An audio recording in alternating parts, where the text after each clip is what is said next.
Uzun video жақсы ма, әлде shorts видео жақсы ма? Қайсысымен өсу оңай, қайсысы көбірек табысақ келеді? Екеуін бір каналда бірге жүргізген жасаған дұрыс па? Ең маңызды сұрақ, сен YouTube'ты жай хобби ретінде жасаған келе ме, әлде өміріңді өзгертетін табыс көзіне айналдырғың келе ме? Өйткені бұл екі мақсаттың арасында үлкен айырмашылық бар. Кейбір адамдар саған ұзын видеолар мен қысқа видеоларды бір каналға жүктесең, каналың өледі деп айтады. Ал басқалары shorts пен longты бір-бірінен тәуелсіз, яғни олардың алгоритмдері бір-біріне әсер етпейді дейді. Өкінішке қарай екі пікір де толық дұрыс емес. Екеуі де жартылай дұрыс, жартылай қате. Дәлірек айтқанда толық емес. Мен қазір басында бір нақты пікір айтам. Егер видео соңына дейін көріп, менің сөзімді жоққа шығара алмасаң, онда стратегияңды қайта қарау керек. Бірдей қаралым кезінде long видео shortsқа қарағанда шамамен 30-40 есе көп табыс әкелуі мүмкін. Дәл 30-40 есе. Бұл мотивациялық сөз емес, бұл тәжірибе. Бұл жай ғана математика. Мысал келтірейік. Сен Қазақстан немесе басқа да бір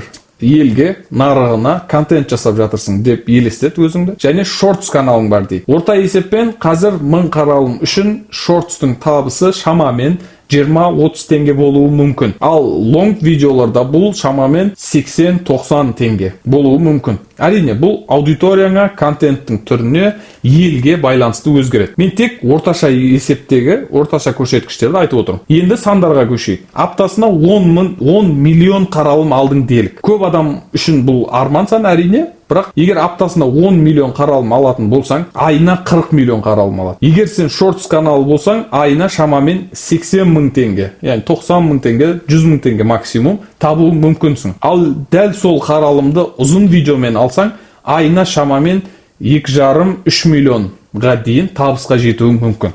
Бірдей платформа, бірдей YouTube, бірдей қаралым. Бірақ табыс арасында 30-40 есе айырмашылық бар. Енді өте маңызды нәрсеге келейік. Shorts пен long бірдей емес. Олар бір платформада болғанымен екі түрлі ойын сияқты. Shorts көбіне жылдам тұтынуға арналған, ал long ұзын видео ұзақ уақыт көруге арналған. Бұл айырмашылық өте маңызды. Shorts не береді? Shorts саған өте жылдам нәтиже беруі мүмкін. Мысалы, бүгін видео салдың, бірнеше сағаттан кейін 50 мың, 100 мың, 500 мың қаралым келуі мүмкін. Кейде тіпті миллиондарға да жетеді. Сол кезде адам ойлайды, болды, мен YouTube'ты түсіндім, бірақ дәл осы жерде проблема басталады. Өйткені shorts көбіне жылдам көру, жылдам ұмыту жүйесі. Адам видеоны көрді, күліп алды, ұнатты, әрі қарай сырғып кетті. Келесі видео, тағы келесі видео. Көп жағдайда адам сенің атыңды есте сақтамайды, каналыңды да есте сақтамайды. Ал long видеода жағдай басқаша. Адам 10 минут, 15 минут, 20 минут сені көреді. Сенің сөйлеу мәнеріңді көреді, ойыңды тыңдайды, саған үйренеді, саған сенім арта бастайды. Және ең қызығы, адамдардың көбісі контентке емес, адамға жазылады. Осыны ұмытпа. Мысалы, бір адам сенің бір видеоңды көрді, ұнады.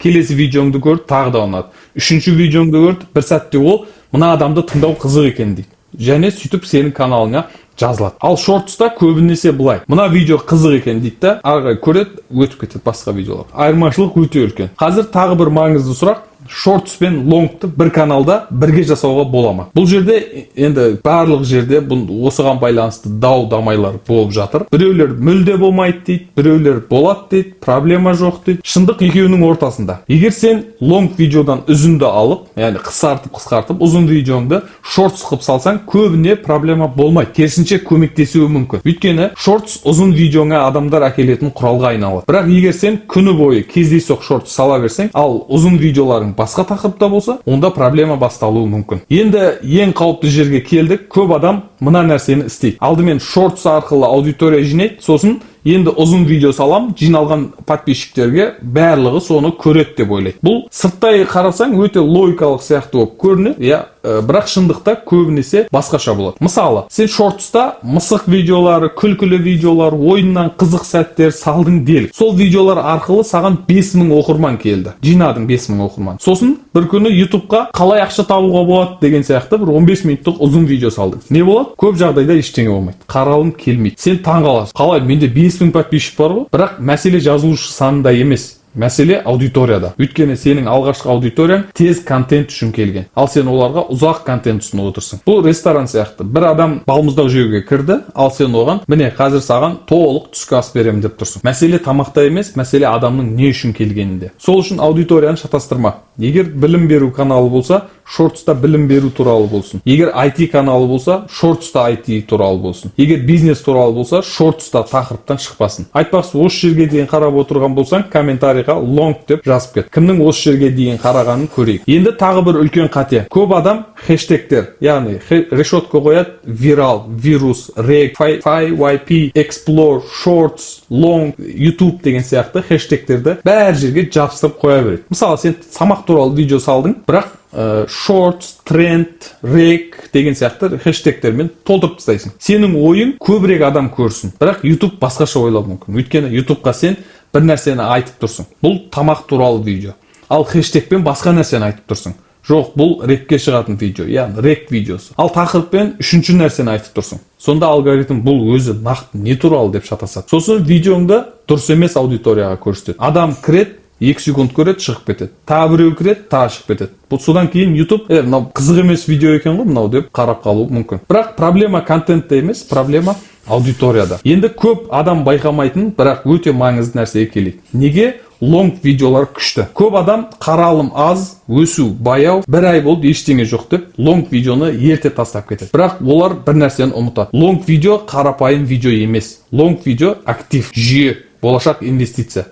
Мысалы, сен бүгін бір long видео жасадың, оған сценарий жаздың, монтаж жасадың, обложка жасадың, SEO жасадың, 10-15 сағат уақытың кетті дел. Сосын бірінші күні 100 қаралым, екінші күні 200 қаралым, үшінші күні 300 қаралым. Көп адам дәл осы жерде болмайды екен деп тоқтайды. Бірақ қызық нәрсе кейін басталады. Бір ай өтті, сол видео іздеуден көріне бастады, ұсыныстардан көріне бастады. Видеоларынан, басқа видеоларынан адамдар өте бастады. Сөйтіп 100, 500, 1000, 5000 қаралым жинала береді. Ең қызығы, сен ұйықтап атсаң да, тамақ жеп отырсаң да, демалыста жүрсең де, сол видео жұмысын жалғастыра береді. Міне, пассивный табыс деген осы. Ал шортста не болады? Шортс көбінесе бірден көтеріледі, сосын бірден түседі. Көп жағдайда 48-72 сағаттан кейін график төмен түседі. Содан кейін келесі видео не болады деп жүгіресің. Тағы ойланасың, тағы түсіресің, тағы нөлден бастайсың. Қазір бір мысал айтайын, елестет. Айына 4 ұзын видео салдың. Ол 1 жылда 48 видео болады. 2 жылда 96 видео болады. 3 жылда 144 видео болады. Енді елестет. Осы видеолардың барлығы поисктен келді. Рекомендациядан шықты. Басқа видеолардан келді. Не болады? Олар бір-бірін қоректендіре бастайды. Бір видео екіншісін тартады, екіншісі үшіншісін тартады. Сөйтіп жүйе құрылады. Ал енді ең ауыр жерге келейік, көп адам осы жерге жетпейді. Өйткені олар тым ерте тоқтап кетеді. 10 видео, 20 видео, 30 видео салып, YouTube болмайды екен деп кетіп қалады. Бірақ көп жағдайда проблема YouTube'да емес, проблема адамдардың тым ерте берілуінде. Енді өте қызық, әрі көп адам қорқатын сұраққа келейік. YouTube'да міндетті түрде түріңді көрсету керек па? Қазір мен саған шынайы жауабымды айтайын. Егер түріңді көрсетсең, көп жағдайда алда боласың. Неге?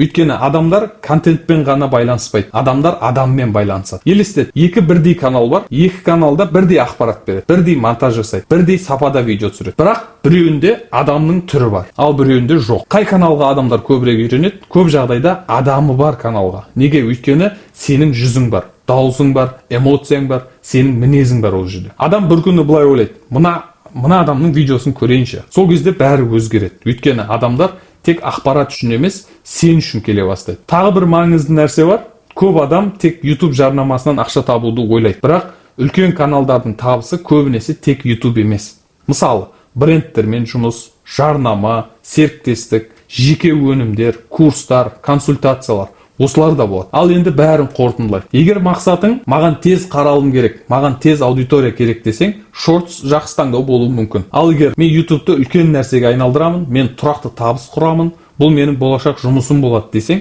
long видеоларды міндетті түрде қарастыру керек. Бірақ мен не істер едім? Мен былай істер едім. Негізгі контент long видео, ұзын видео, ал соған поддержка ретінде, қолдаушы контент ретінде шортстар. Яғни ұзын видеоның кейбір кадрларын шортс қып салады. Бірақ ең маңыздысы, екеуі де бір аудитория үшін болу керек. Өйткені YouTube'да ең көп ақша табатын адамдар, ең көп видео салатын адамдар емес, ең көп қаралым алатын адамдар да емес.